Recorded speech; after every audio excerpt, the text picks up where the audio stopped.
थांबलेच पाहिजे. विद्यार्थ्यांना प्रमाणपत्र मिळालेच पाहिजे. शेतकऱ्यांची रखडलेली कामे झालेच पाहिजे. शेतकऱ्यांची रखडलेली कामे झालेच पाहिजे. विद्यार्थ्यांची रखडलेली कामे झालेच पाहिजे. विद्यार्थ्यांची रखडलेली कामे महसूल कर्मचाऱ्यांचा संप मिटलाच पाहिजे. शेतकऱ्यांची रखडलेली कामे झालेच पाहिजे. महसूलच्या कर्मचाऱ्यांच्या खुर्च्यावर आमचे कार्यकर्ते राष्ट्रवादी काँग्रेस पक्षाचा राष्ट्रवादी काँग्रेस पक्षाचा देश का नेता कैसा हो जैसा हो, देश का नेता कैसा हो जैसा हो.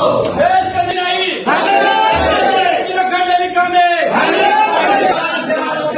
महसूल कर्मचाऱ्यांचा संप महसूल कर्मचाऱ्यांचा संप 12वी पास झालेली. मला पुढील शिक्षणासाठी ऍडमिशनसाठी मला काही कागदपत्रांची आवश्यकता आहे, पण हे महसूल खात्याची कामं बंद असल्यामुळे माझे ती कामं होत नाहीये. घरचे शेतीचे कामं चालू असतानाही माझे वडील रोज माझ्यासोबत तहसीलला येत आहेत. गेली 10 दिवसापासून मी रोज तहसीलला येत आहे, तरी पण हे कामं होत नाहीये.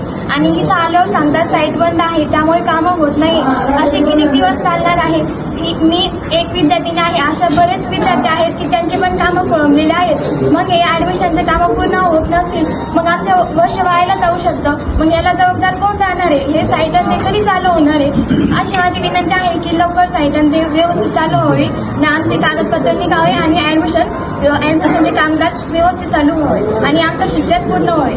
पवार साहेबांचे सर्व कार्यकर्त्यांच्या वतीनं मागील आठवडाभरापासून चालू असलेला हा महसूल कर्मचाऱ्यांचा संप आणि त्या संपामुळं गोरगरीब शेतकरी आमचे ज्या लाडक्या बहिणी आहेत त्या लाडक्या बहिणींचे लागणारे प्रमाणपत्र आणि त्याहीपेक्षा महत्वाचं म्हणजे शैक्षणिक वर्ष सुरू झालेलं आहे. या शैक्षणिक वर्षाच्या माध्यमातून आमच्या शालेय विद्यार्थी मित्रमैत्रिणींचे जे काय प्रमाणपत्र त्यांच्या ऍडमिशनसाठी लागतात, ऍडमिशनची तारीख ही एक ठरलेली तारीख असते. त्या तारखेनंतर जर त्या ऍडमिशनचे कागदपत्र पूर्तता झाली नाही तर त्या विद्यार्थ्यांचं वर्ष वाया जाण्याची शक्यता असते. या जनतेचे रखडलेले कामं मार्गी लावावं एवढीच विनंती या ठिकाणी करतो.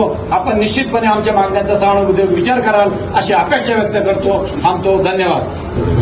दुर्लक्ष करते आणि उदासीन कारभार आहे शासनाचा सुरू आहे. त्यामुळं आज हा निषेधार्थ आम्ही हा आंदोलनाचा कार्यक्रम या ठिकाणी घेतला. फक्त हा कार्यक्रमच नाही घेतला तर आज या आंदोलनाच्या माध्यमातून आणि सर्व मीडियाच्या माध्यमातून माझी महसूल प्रशासनाला आणि राज्य सरकारला विनंती आहे की जर समजा महसूल प्रशासनाचा संप लवकर मिटत नसेल तर कायद्यात तशी तरतूद आहे की त्या ठिकाणी आपण दुसरे कर्मचारी नेमून त्या ठिकाणी तो कारभार सुरळीत करून जनतेची कामे सुरळीत करू शकतात. आणि जर आपल्याला कर्मचारीच मिळत नसेल तर आमचे राष्ट्रवादी काँग्रेस पक्षाचे सर्व कार्यकर्ते बऱ्यापैकी क्वालिफाईड आहे. साहेब मी सुद्धा MA झालोय, आता मी PhD साठी अप्लाय केलाय.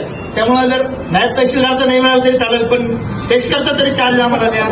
बाकी काही कर्मचाऱ्यांचे चार्ज असतील तर ते आम्ही विनामूल्य करायला तयार आहे. आमची या प्रशासनाला वेटील धरण्याची भूमिका नाही तर मदत करण्याची या ठिकाणी भूमिका आहे. त्यामुळे आमची भूमिका आपण तात्काळ प्रशासनाला कळवावं आणि हा संप मिटेल तेव्हा मिटेल, परंतु त्या अगोदर जनतेची आणि सर्वसामान्य नागरिकांची गैरसोय होणार नाही यासाठी काहीतरी पर्यायी व्यवस्था करावी हीच विनंती या निमित्ताने आज आम्ही करतो. आमच्या राष्ट्रवादी काँग्रेस पक्ष शरदचंद्र पवार या पक्षाच्या गंगापूर तालुक्याच्या वतीने आपल्याला आम्ही हे प्रशासनाला निवेदन देतो.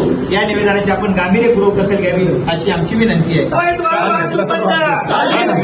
पूर्णाची चोरी बंद होत कशी नाही होत कशी नाही.